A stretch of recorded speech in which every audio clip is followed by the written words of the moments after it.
ایک بہت ہی خاص حدیث میں 7 قسم کے لوگوں کا ذکر کیا گیا ہے جن سے اللہ سبحانہ و تعالیٰ نے قیامت کے دن ایک بہت بڑے انعام کا وعدہ کیا ہے، یعنی اپنے عرش کا سایہ۔ آئیے اس گہری بات کو سمجھتے ہیں کہ آخر یہ خوش نصیب لوگ ہیں کون؟ ذرا اس دن کا تصور کریں، قیامت کا دن، جب سب کو حساب کتاب کے لیے جمع کیا جائے گا۔ زمین بالکل ہموار میدان ہوگی، کہیں کوئی پناہ گاہ نہیں، اور سورج اپنی پوری شدت کے ساتھ سروں پر چمک رہا ہوگا۔ یہی وہ منظر ہے جس میں عرش کے سائے کی اہمیت سمجھ میں آتی ہے۔ آج کی اس نشست میں ہم سب سے پہلے قیامت کے دن کے منظر کو سمجھیں گے، پھر رحمت کے اس خاص سائے کے بارے میں جانیں گے، اور اس کے بعد ان 7 قسم کے لوگوں کا تفصیل سے جائزہ لیں گے جنہیں یہ اعزاز ملے گا، اور آخر میں اس کامیابی کے پیچھے چھپے ہوئے بنیادی اصول کو سمجھیں گے۔ تو آئیے شروعات کرتے ہیں اس دن کے منظر سے، وہ دن جب تمام انسانوں کو ان کے اعمال کا حساب دینے کے لیے اکٹھا کیا جائے گا۔ اس دن نہ کوئی اونچ نیچ ہوگی، نہ کوئی درخت یا عمارت جو سایہ دے سکے۔ سوچیں، صرف ایک وسیع چٹیل میدان جہاں سورج کی تپش ناقابل برداشت ہوگی۔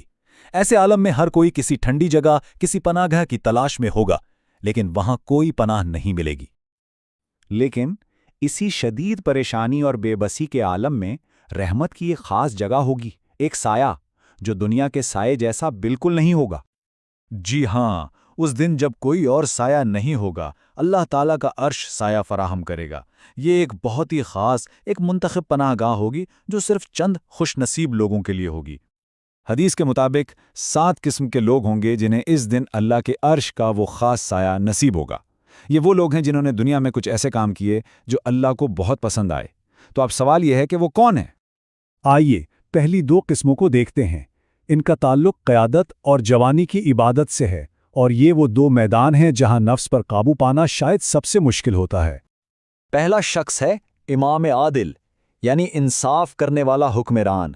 دیکھیں، جب کسی کے پاس طاقت اور اختیار ہو تو ظلم کرنا اور اپنی خواہشات پوری کرنا کتنا آسان ہو جاتا ہے، لیکن وہ حکمران جو اس طاقت کے باوجود اپنی نفسانی خواہشات کو دبا کر سب کے لیے انصاف قائم کرتا ہے، اللہ کو اس کا یہ عمل بے حد پسند ہے۔ دوسرا وہ نوجوان ہے جو اپنی جوانی اللہ کی عبادت میں گزارتا ہے۔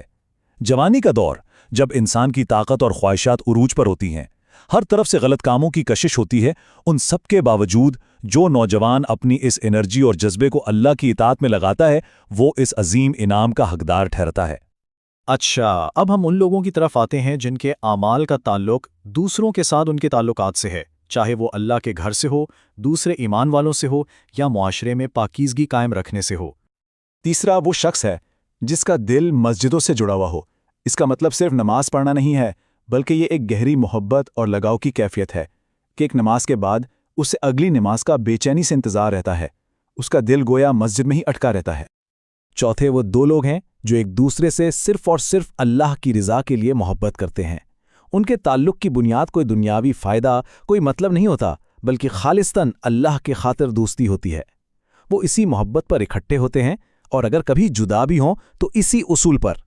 5واں شخص، یہ تقویٰ کی ایک بہت بڑی مثال ہے۔ یہ وہ شخص ہے جسے کوئی خوبصورت اور اونچے مرتبے والی عورت گناہ کی دعوت دے اور وہ یہ کہہ کر انکار کر دے، انی اخاف اللہ، یعنی بے شک میں اللہ سے ڈرتا ہوں۔ یہ ایک بہت بڑا امتحان ہے جہاں ایک شخص شدید فتنے کے باوجود صرف اللہ کے خوف سے خود کو بچا لیتا ہے۔ اور اب آخری 2 قسمیں، ان کا تعلق ان اعمال سے ہے جو تنہائی میں لوگوں کی نظروں سے چھپ کر کیے جاتے ہیں، اور یہی وہ اعمال ہیں جو اخلاص کی سب سے بڑی دلیل ہوتے ہیں۔ چھٹا وہ شخص ہے جو صدقہ اس قدر چھپا کر دیتا ہے کہ اس کے بائیں ہاتھ کو بھی خبر نہیں ہوتی کہ اس کے دائیں ہاتھ نے کیا خرچ کیا ہے۔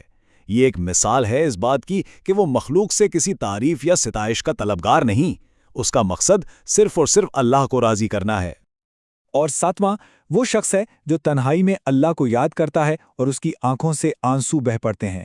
یہ آنسو اللہ کی عظمت کے احساس، اس کی رحمت کی امید، یا اس کے سامنے اپنے گناہوں پر ندامت کی وجہ سے ہوتے ہیں۔ یہ اللہ کے ساتھ ایک گہرے اور مخلص تعلق کی نشانی ہے۔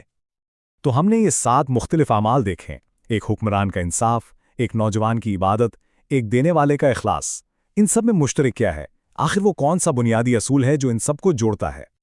اہل علم اس حدیث کا خلاصہ 2 بنیادی اصولوں میں بیان کرتے ہیں۔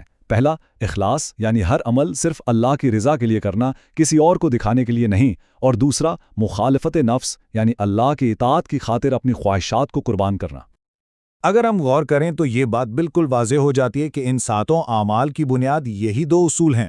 حکمران طاقت کی خواہش کی مخالفت کرتا ہے، نوجوان شہوت کی، اور صدقہ دینے والا شہرت کی۔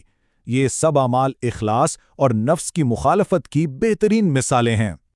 تو یہ ہیں وہ 7 خوش نصیب: انصاف کرنے والا حکمران، عبادت گزار نوجوان، وہ جس کا دل مسجد سے جڑا ہو، اللہ کے لیے محبت کرنے والے 2 لوگ، گناہ کی دعوت کو ٹھکرانے والا، چھپ کر صدقہ دینے والا، اور تنہائی میں اللہ کو یاد کر کے رونے والا۔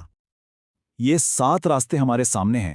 ان میں سے ہر ایک اخلاص اور خود پر قابو پانے کا مطالبہ کرتا ہے۔